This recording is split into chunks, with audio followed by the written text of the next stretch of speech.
Traffic city તરીકે બદનામ ભરૂચમાં ફરી એકવાર ટ્રાફિક જામના દ્રશ્યો જોવા મળી રહ્યા છે.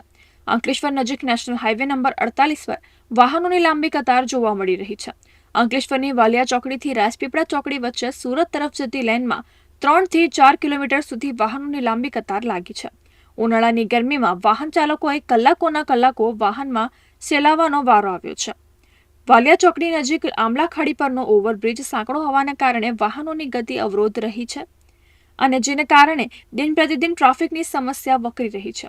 થોડા દિવસ અગાઉ નેશનલ હાઈવે ઓથોરિટી દ્વારા આમલાખાડી પરના ઓવરબ્રિજનું સમારકામ પણ હાથ ધરવામાં આવ્યું હતું.